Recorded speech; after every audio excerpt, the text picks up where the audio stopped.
Del Salmo 32. Yo te instruiré, te mostraré el camino a seguir, y me ocuparé de ti constantemente. Palabra del Señor.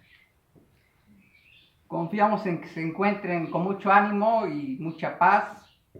Nosotros aquí estamos contentos en esta temporada de nuevos testimonios y talleres, que esperemos perseveren en ellos y los divulgan en este canal Fe Viva Hoy. Y estamos muy alegres porque hoy nos acompaña y acompañamos en su testimonio a nuestra hermana Rosy Ramírez Bukovich, quien va a testimoniar de esa belleza que tiene su vocación en la enseñanza y en la formación. ¿Cómo estás, Rosy, en esta tarde? Muy bien, muchas gracias. Gracias por la invitación. Ahora sí que la sustrajimos de sus actividades a esta media semana, pero muy generosamente, como todos los que nos comparten su testimonio, ha tenido a bien estar aquí. Y pues para entrar en materia, te damos la palabra como buena maestra para que hagas uso de ella y nos compartas en ese vivir, cómo ha sido esa vocación de la enseñanza, de la formación que hoy es tan necesaria. Muchas gracias, Iván. Gracias, Margarita. Pues le agradezco a la comunidad que me esté recibiendo, pues para compartir algo que es, además de una vocación, una pasión personal que me ha llevado a lo largo de más de 40 años.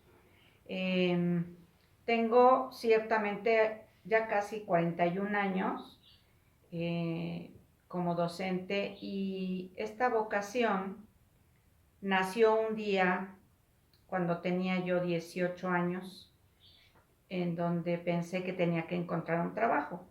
Entonces, al encontrar el trabajo, dije, bueno, si yo o se me da hablar bien o hablaba con cierta facilidad, dije, yo creo que podría enseñar muy bien matemáticas. Y entonces me lancé como toda joven, con la esperanza de encontrar un trabajo en alguna escuela pues de renombre o de prestigio, y pues finalmente lo encontré porque pues no tenía yo todavía una carrera, no tenía yo los estudios ni siquiera de la normal, así que caminando en eso decía yo, ¿cuándo podré impartir una clase? Vi pasando, me acuerdo muy bien, por una calle del centro de esta ciudad de Puebla, un anuncio que decía, se solicita maestro, decía escuela para adultos. Entonces dije, bueno, pues si es una escuela para adultos, yo creo que debe ser mucho más fácil. Así que pues subí, era una escuela que estaba como en un edificio viejo, tenía más o menos como unas 3 habitaciones. Yo creo que era un departamento en realidad que habían adaptado o habilitado. Y muy segura de mí misma le dije a la directora que yo quería dar clases. Por fortuna, la directora me dijo, es que la clase que estamos solicitando es matemáticas y no cualquiera la da. Y le dije, pues, ¿qué cree que es la que yo quiero dar? Soy buena en matemáticas y a mí me gustaría impartir esa clase. Y ella me veía y como que me analizaba y me decía, pero eres muy joven. Dice, no, no vas a poder. Le dije, pero ¿por qué no? Si son adultos, ¿cuál sería el problema, no? Me dijo, es que al último maestro por poco me lo descalabran de que le aventaron un borrador directo a la cabeza. Le dije, ah, caray. Entonces, pues el asunto está complicado, ¿no? Así que, bueno, finalmente, para no hacerles el cuento más largo, la directora, ante mis súplicas, me aceptó. Y ella me preguntó, ¿por qué quieres entrar? Eres muy joven, no eres maestra, ¿por qué quieres entrar? Y me acuerdo que la única respuesta que le di fue porque pues creo que puedo compartir algo de lo que soy, algo de lo que sé, y para mí compartir pues es algo que me hace muy feliz, me mantiene además como con un deseo, ¿no?, de crecer como persona. Entré. Esa experiencia con ese grupo ha sido el más importante en toda mi vida, y el que me marcó contundentemente. Efectivamente decía que era una escuela para adultos, pero en realidad estaba formada por chicos como por alrededor de 17, 18 años, quizá por ahí uno de 19, 20 años. Eran solo chicos que provenían de la calle, algunos de ellos de bandas, de muy pocos recursos, ¿no? Y efectivamente, tal cual me advirtió la directora, entré y pues obviamente ni caso me hicieron, ¿no? O sea, fue el primer día y así como que, aparte soy bajita de estatura, entonces creo que ni me veían, ¿no? Y tal cual, la gente se aventaba, se daba de gizazos, se aventaban, me acuerdo que papeles mojados. Había en ese grupo muchos hombres y solamente había 4 niñas. Ese primer día fue un desastre. Y yo salí de la clase y la directora me dijo, ¿cómo te fue? Muy bien. Yo le dije que muy bien, aunque en realidad no tenía ni la menor idea de cómo le iba yo a hacer. Me acuerdo mucho que esa noche, como mi mamá pues siempre nos enseñó, en la noche pues hice mis oraciones, ¿no? Y la verdad es que hasta ese momento nunca había pedido así muy directamente algo donde a Dios yo le dijera, ilumíname sobre qué es lo que debo de hacer. Obviamente estaba yo muy joven, pues la vida normal de una estudiante, de una hija, de una hermana, pero en ese momento yo le pedí iluminación, porque yo decía, ¿cómo voy a enfrentar o cómo voy a manejar a estos chicos? Porque aparte yo los veía y yo decía, es que necesitan que yo les ayude. O sea, yo tengo que hacer algo por ellos.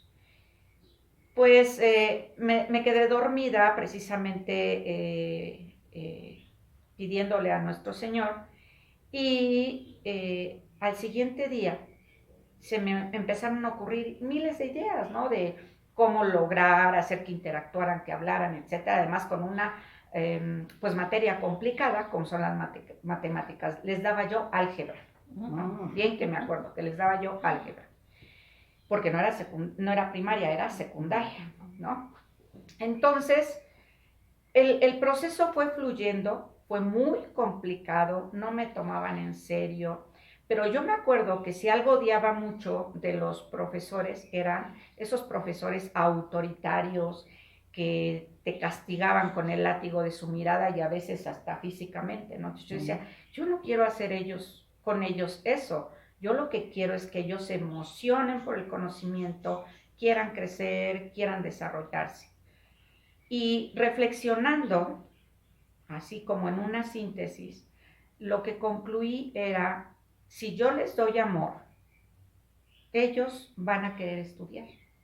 O sea, eso fue lo que yo hice como a mis 18 años, ¿verdad? Como en mi supuesto para poder trabajar con ellos. Dije, si yo les doy amor, si yo me intereso por ellos, si yo veo cómo se sienten, qué es lo que les está pasando, si puedo ayudarlos o aconsejarlos o guiarlos o ir con ellos transitando aquellas cosas por las que están transitando en este momento, lo demás se va a dar, ¿no? Creía yo que si yo los acompañaba en su vida y en su manera de sentir y ver, suponía que el siguiente paso era pues este asunto de que, decían, bueno, algo está diciendo y aprenderé, ¿no? Iba a empezar la motivación por que pudieran querer conocer las matemáticas. Y efectivamente así fue. El proceso fue muy complejo, ¿no? Tuve momentos en los que estuve a punto de llorar enfrente de ellos. Me acuerdo muy bien una vez en la que, claro, yo no era autoritaria, pero era estricta, ¿no? Era así, dura, disciplinada. Y le decía a una chica, a ver, fulanita, párate, pasa al pizarrón. Y la niña me hacía así. Yo decía, ¿por qué no quiere pasar? O sea, ¿por qué me dice que no? No, pasas. Tienes que pasar, no importa. Yo aquí te voy a ayudar para que veas cómo se hace la operación, etc.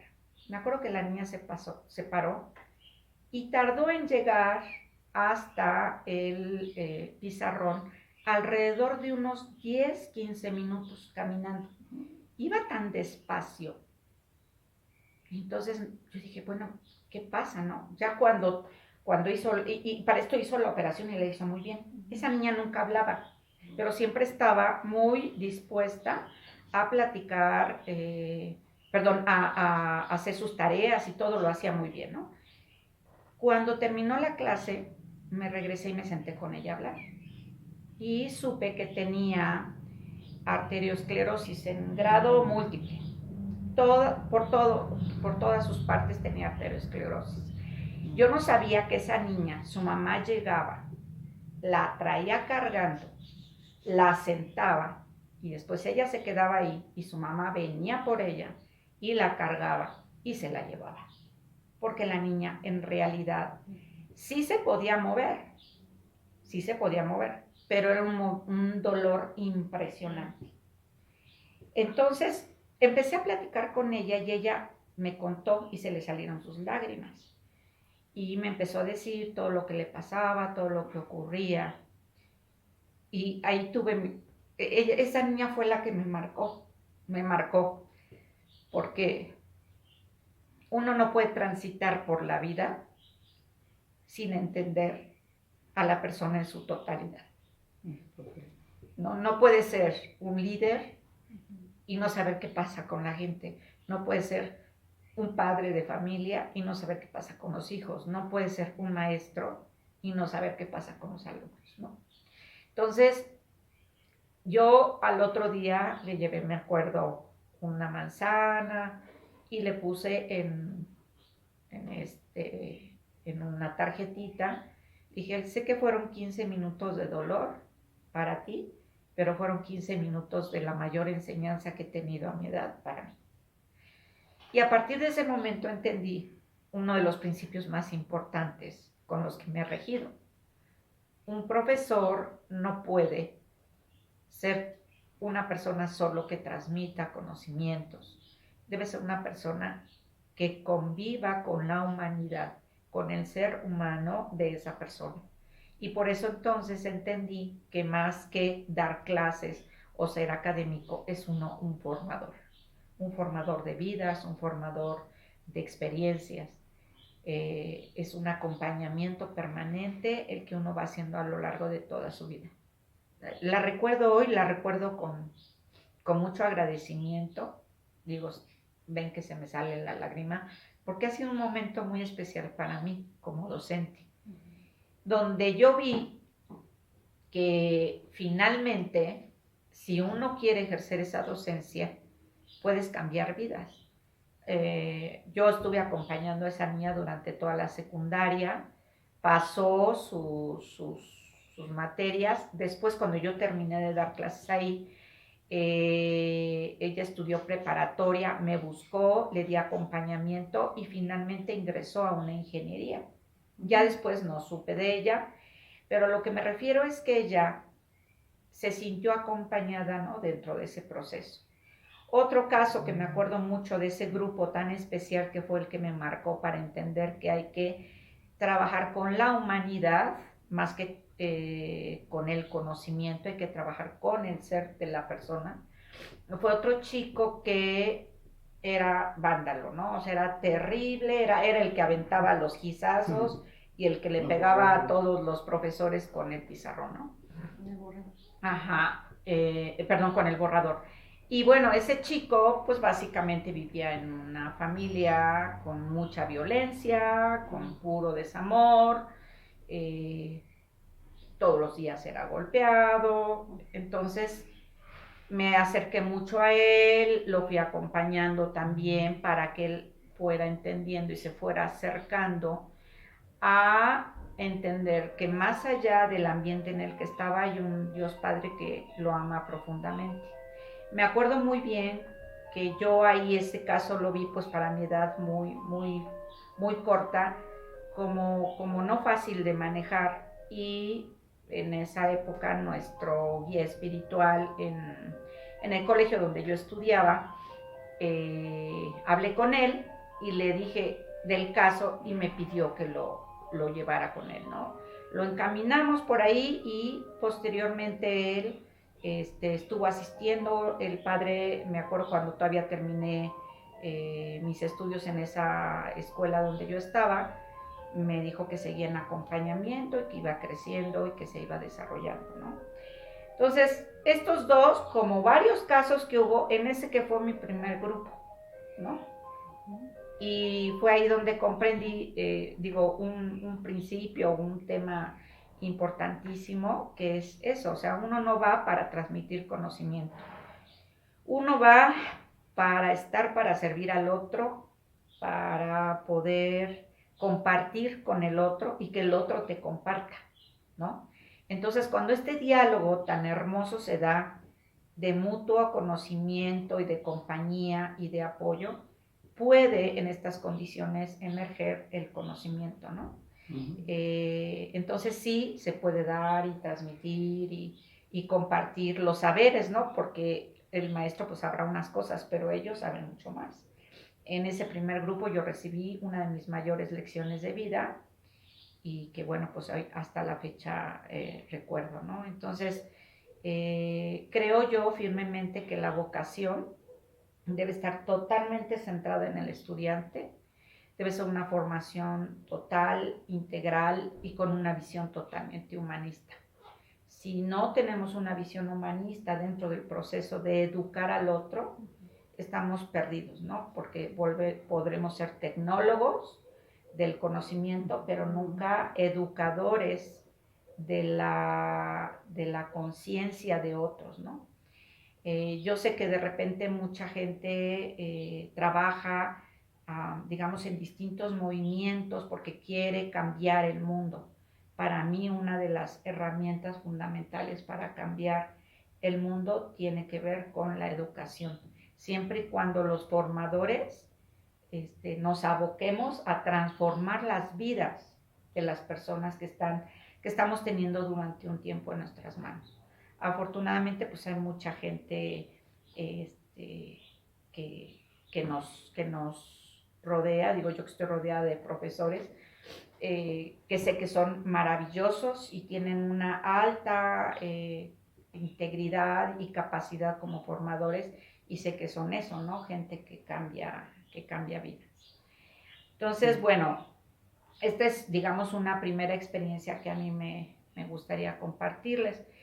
Otra experiencia, digo, obviamente a lo largo de tantos años de dar clases, se va uno encontrando con distintos tipos de alumnos. Después de esa época que estuve ahí como 2 años, entré a dar clases ahora sí a mi colegio donde estuve en la secundaria y me pusieron en un grupo de primero de secundaria. Y entonces, pues ahí sí, fue otro cambio importante para mí. Chicos inquietos, con mucha falta de disciplina, en fin, ¿no? O sea, como es la juventud a la edad que tiene 13, 12 años, ¿no? Inquietísimos. La mera adolescencia, complejos, complicados. Entonces, yo los miraba y yo decía, ¿yo qué tengo que hacer para poder, igual, ¿no? Como en esta parte de tratar de entender cómo dar un abordaje a esta nueva comunidad, ¿no? A esta nueva comunidad de alumnos. Y aquí el abordaje fue también muy contundente para mí, porque me di cuenta que tenía que desarrollar virtudes muy importantes para poder ejercer esta acción de formación sobre los chicos. Una de ellas era la paciencia, ¿no? O sea, realmente tenía que ser paciente y tenía que ser muy compasiva con los chicos para poderlos entender. Porque, digo, a veces en la vida nosotros solemos poner etiquetas, ¿no? Y la adolescencia tiene miles de etiquetas. Entonces, nos podemos de repente casar con esas etiquetas, ¿no? Entonces volvía a mi primera enseñanza de no, tengo que entender la humanidad de ellos, cómo son, cuál es su individualidad, cuáles son sus situaciones, qué es lo que está pasando, sobre todo con los chicos que son complejos o que uno está viendo que aunque no sean difíciles, hay algo, no están presentes, no participan, el grupo los rechaza, etcétera, ¿no?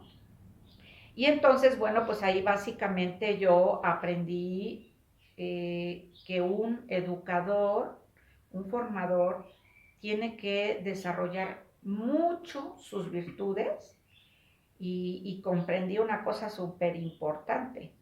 Yo no era madre ni padre en ese momento, ¿verdad? Eh, el mejor testimonio que uno pueda dar con la acción, con el cotidiano hacer, es la mejor lección que le podemos dar a los chicos, ¿no? Entonces yo me la podía, desvivir diciéndoles a los chicos que se callaran, que se estuvieran quietos, que bla, bla, bla, ¿no? Pero si yo me empezaba a impacientar, pues entonces no había evidencia de aquello que yo estaba buscando en ellos, ¿no?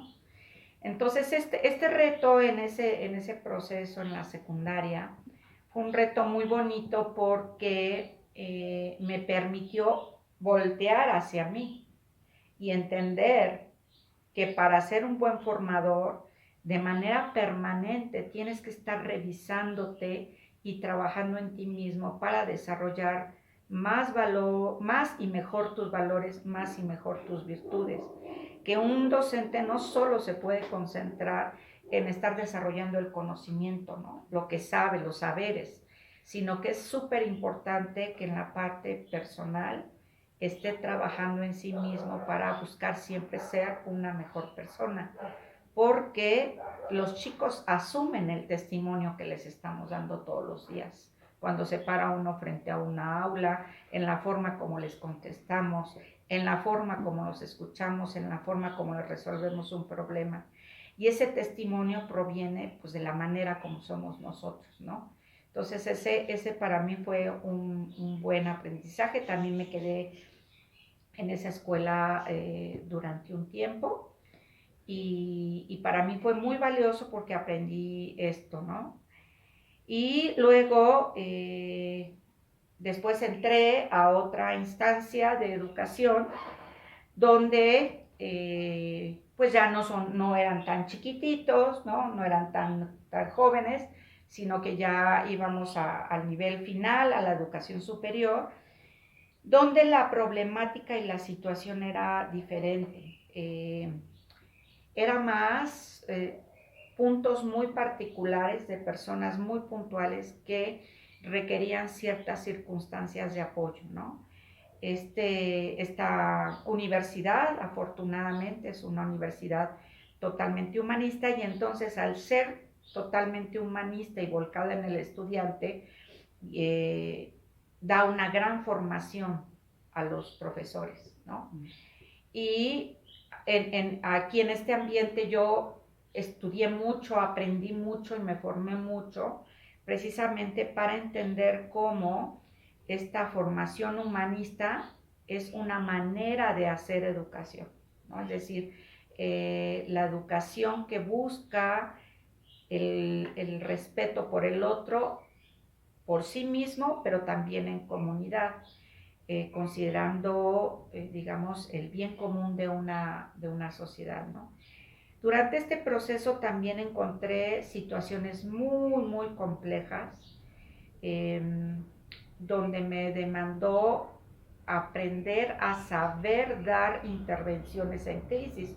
Porque, bueno, pensemos, por ejemplo, como los problemas que enfrentamos chicos ya grandes, ¿no? Pueden ser cuestiones de abuso de adicciones, cuestiones también de violencia, de maltrato familiar, eso siempre está presente al recorrido en todos lados, ¿no? Durante este periodo yo di clases en muchas universidades, no solo en esta, y me encontré con infinidad de situaciones, ¿no? Desde personas totalmente desubicadas con su proyecto y su visión de vida, pero sobre todo su razón de por qué están en este mundo. O sea, porque lo de menos era saber a qué te querías dedicar, si querías ser médico, si quería ser, no sé, administrador. Lo peor es no entender para qué se vino a este mundo, cuál es lo que Dios nos está pidiendo que hagamos aquí. Y creo que entendiendo eso, entonces la elección de una profesión es muy fácil, ¿no? Siempre me iba yo por ahí con esta parte de aconsejar y trabajar más en entender, que ellos entendieran cuál es su función dentro de este mundo, por qué estamos aquí, qué nos está pidiendo Dios a cada uno en función de nuestros dones y talentos. Y yo me di muchas veces cuenta que en la medida en que ellos comprendían eso, la decisión de una carrera era muy clara, ¿no? O la decisión de qué carrera tomar dentro ya de una elección profesional también era mucho más fácil. Pero lo más interesante es que yo veía que lo hacían con mucha más alegría, ¿no? Porque le encontraban un verdadero sentido a lo que estaban haciendo. Ya no estudiaban para médicos porque el papá era médico, ¿no?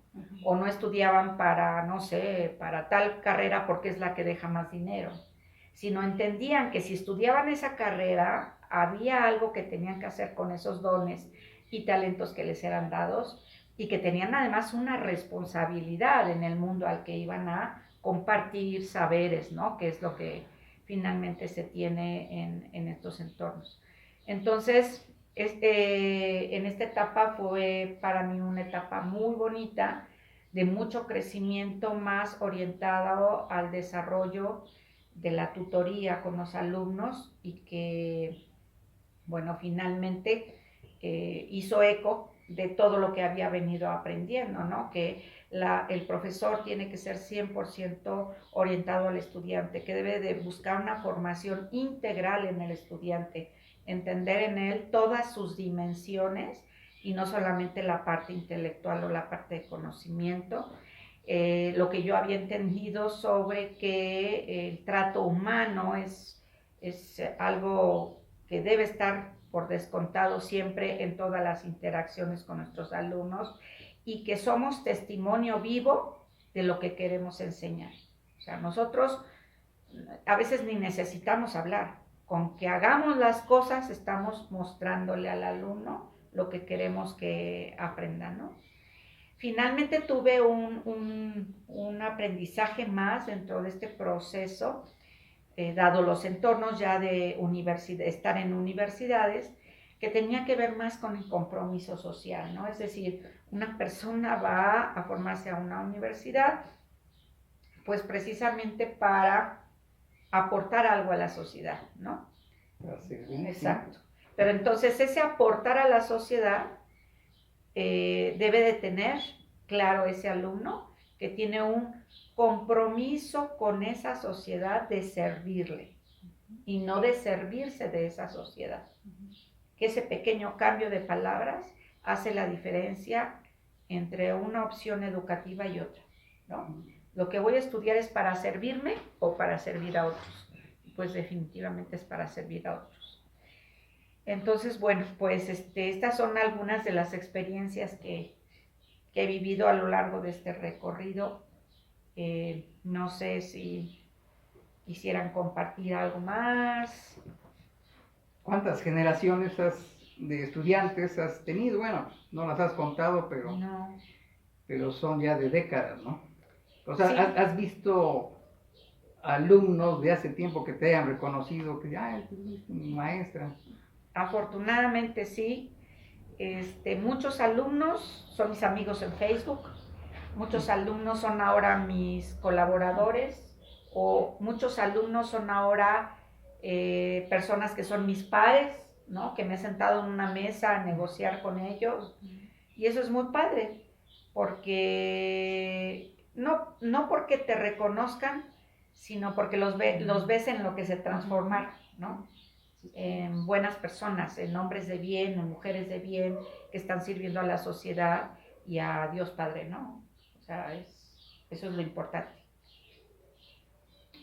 Yo también he tenido algunos clientes que nos llegaron porque tú les diste algún curso o alguna clase, y por el apellido dicen, no, pues me dio la confianza. ¿Es usted hermano de la profesora Rosy? Sí. Dice, bueno, pues esa es la única recomendación. Entonces, fíjate cómo un maestro, cuando tiene ese sentido humano, la confianza fluye hacia todos lados y hacia todas las relaciones. Es una gracia muy, muy especial. ¿Qué es, Felita? Así como has ayudado a algunos alumnos que los has escuchado, ¿has tenido algunos conflictos con algún alumno porque a veces como que no están muy de acuerdo, ¿no? Al pensar del Sí, profesor. cómo no, sí. Sí, Algunos sí. guisazos y Y No, voladores volando. el diálogo. A mí siempre me han dicho, o lo que me han dicho, o lo que me han llegado a hacer los alumnos, es que dicen que soy muy estricta. O sea, no soy una profesora barco, ¿no? Al menos eso dicen. Es como el común denominador. No, es que es súper exigente, o sea, soy súper exigente. Pero el ser súper exigente creo que nos lleva a un tema importante, que hay que ser súper justo, ¿no? Entonces, si eres muy exigente y no eres justo o no eres transparente en los procesos de evaluación, sí vamos a tener conflictos que no puedan ser resueltos. Evidentemente siempre no falta después, ya en el periodo de entrega de calificaciones, me han matado a miles de abuelitas, a veces hasta la mamá, han chocado 400,000 veces, y además de eso, el drama cuando alguien lo ves llorando, ¿no? O sea, cuando lo ves que está llorando y te está diciendo, no, es que me va a pasar esto, no sé qué, no sé cuánto, ¿no? Entonces, ¿qué es lo que normalmente pienso alrededor de esto? ¿Qué es lo que llega a ocurrir? Primero, como digo, el maestro, si quiere ser exigente, debe ser muy justo y transparente. Entonces, debe de haber siempre una evidencia muy clara de por qué se llega a una evaluación de ese tipo. O sea, no me la saqué de la manga, ¿no? Sino, aquí fue un 5 por esto, aquí es un 0 por esto, aquí es un 3. O sea, primero las evidencias. Yo siempre he pensado que el proceso de la entrega, de la evaluación de un proceso de aprendizaje, es un gran momento para aprender, ¿no? De ambos lados. Sí. Porque uno tiene que hacer uso de la paciencia, de la humildad, de todo, y ellos tienen que tener el proceso de aprendizaje, porque pudiera ser, que es lo más común, no se están haciendo responsables, ¿no? Y dejar pasar ciertas acciones, porque pues es de que cómo voy a hacer, voy a tener que pagar otra vez, en fin, lo que sea. Es mejor que lo vuelvan a hacer a pesar del castigo que ellos mismos se han autoimpuesto, ¿no? ¿Qué quiero decir con esto? Una persona que está teniendo problemas a lo largo de su proceso y no espera hasta el final, ¿verdad? Para decirme que se enfermó su abuelita y que entonces por eso no entregó el trabajo final, ¿verdad? O que sus compañeros no lo pusieron porque no lo entendieron, sino que inmediatamente esa persona se pone en contacto con el profesor y uno está pendiente y va dando seguimiento y le va a uno diciendo, a ver, ¿cómo te apoyo? ¿Cómo te ayudo? Y va dando incluso, para una entrega, misa, ya llevo la mitad de mi chance hasta las 6, hasta las 8 si quieres. ¿Por qué? Porque sabes que la persona sí tiene un problema y está en el proceso y está enfrentando su responsabilidad, ¿no? Pero los que generan el conflicto generalmente, eso se resuelve, siempre se resuelve y las personas pasan. Y ahí uno mete la flexibilidad porque no hemos llegado a una parte terminal. Pero los que llegan hasta el final es complejo porque el mayor acto de ayuda que yo le puedo dar es ayudarle a hacerse responsable de sus decisiones, a pesar de que en ese momento no le guste. Por eso es que mucha gente dice que soy dura. Y sí, soy dura. Pero por su bien.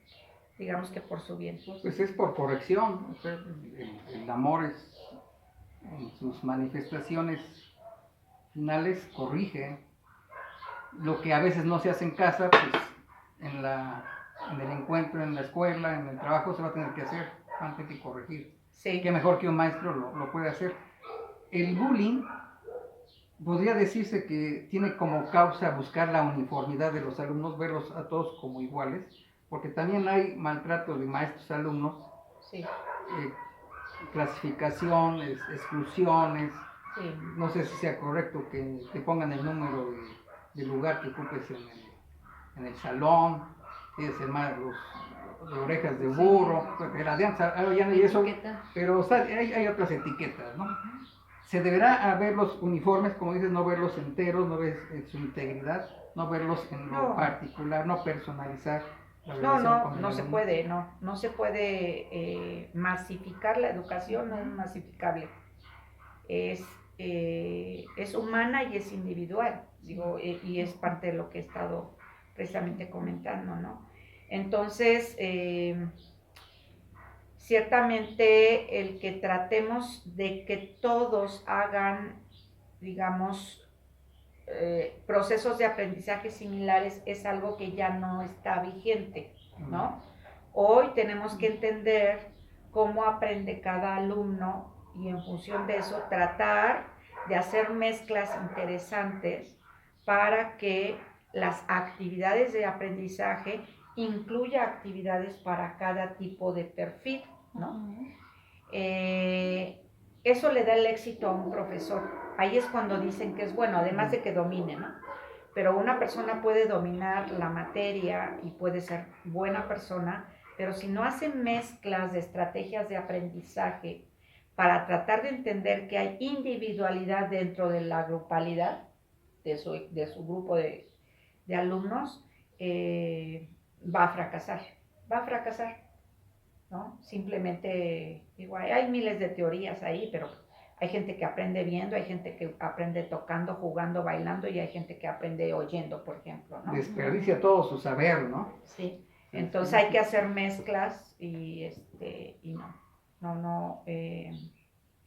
Ahora, el tema del bullying que me platicabas, bueno, no me tocó trabajar con niños chiquitos. Obviamente en este primer grupo que tuve sí había bullying, mucho, entre las partes. Yo lo defino de una manera muy simplista, pero muy compleja. El bullying es la falta de amor. Es falta de amor. O sea, un niño que se dedica a hacer bullying a otro es porque es un ser que no se siente amado. Y ahí hay un gran rescate que puede hacer el profesor si lo empieza a amar como persona. Le empieza a demostrar que puede y merece dignidad de persona. Sin duda. Se ve que tú tienes una vocación ya madura, ahora sí, como dices, tus 20 y tantos años. 40 años. 40 años, perdón. ¿Has tenido algún problema con algún profesor por tu manera de pensar? ¿Tu manera de enseñar? O un directivo. O dentro de tus colegas. Pues no, realmente he corrido con suerte en eso. Hay obviamente en el tema técnico, llamémosle así, o de conocimiento per se, el conocimiento duro, distintas posturas, ¿no? Que se pueden dar de abordajes respecto a una realidad, pero que tiene que ver con los saberes, ¿no? Uh-huh. Pero nunca en un mal plan. Yo pienso de esta manera, yo lo veo de esta, uh-huh, y punto, ¿no? Pero en la manera de ser docente, no. Sí. No, nunca, afortunadamente no. Nunca he tenido problemas. Sí, bueno. Porque luego se prestan envidias, ¿no? O interpretan mal la manera de enseñar, como tú dices, son muy estrictas.